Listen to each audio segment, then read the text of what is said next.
But we also want, from here onwards, to have an immigration policy that is positive. And that is why what we advocate is Britain adopting the Australian-style point system. Right? So that we can choose who comes to live, work and settle in our country. And yeah, like the Australians, we'll want people under the age of 45 with trades and skills to bring that can better society. We won't want people who've got criminal records.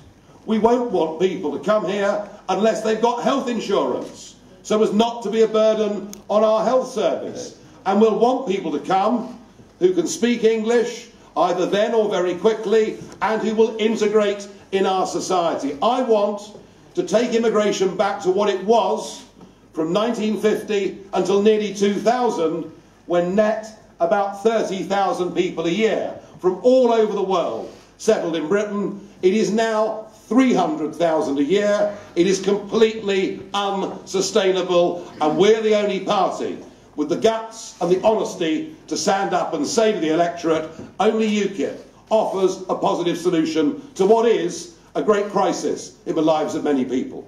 Yeah.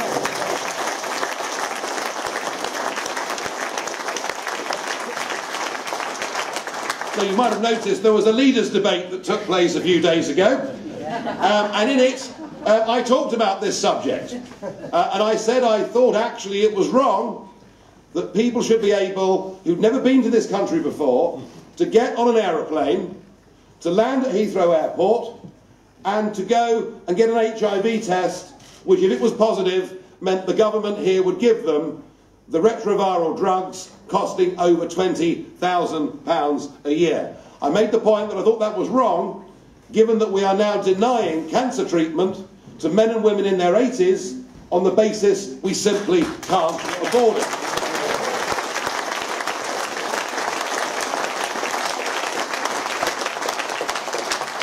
And what a reaction I got. Ed Miliband said my comments were disgusting.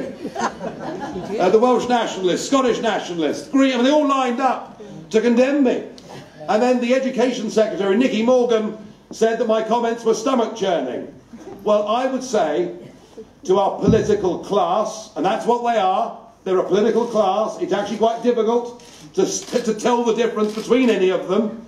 I would say to them, I think it's stomach-churning that we should not be putting our own people first from families who were paid into the health system, in many cases, for decades.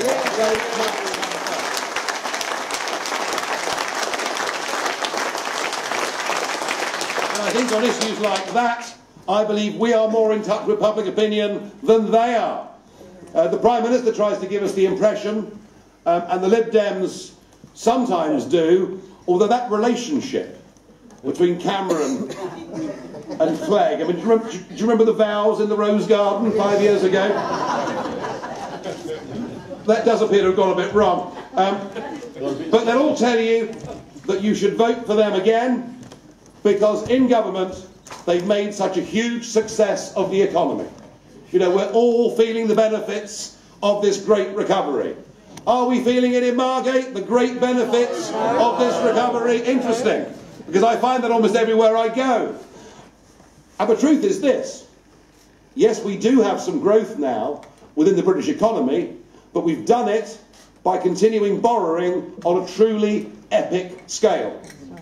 This coalition came together to eradicate the deficit. The deficit is still running at £90 billion a year.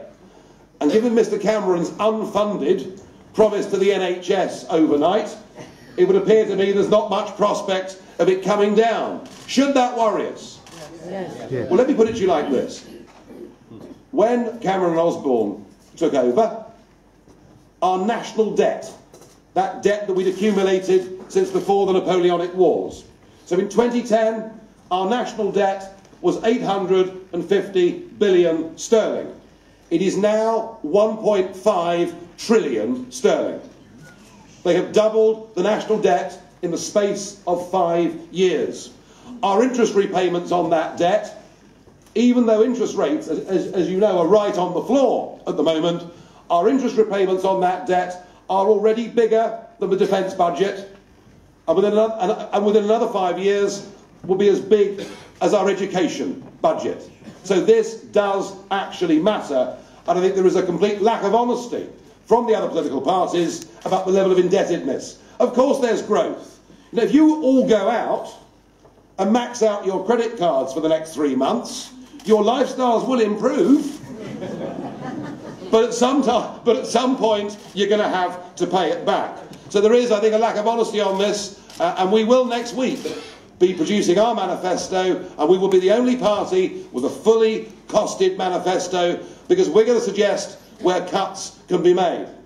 You know, David Cameron says it is the proudest achievement of his government that we now spend more on foreign aid than any other Western country. How about that? Yeah. So at the very same time that we've slashed the Army, the Air Force, the Navy, and we won't even commit to paying 2% per annum to maintain our NATO commitments and to continue to be a serious player, he's happy to splurge that cash on foreign aid.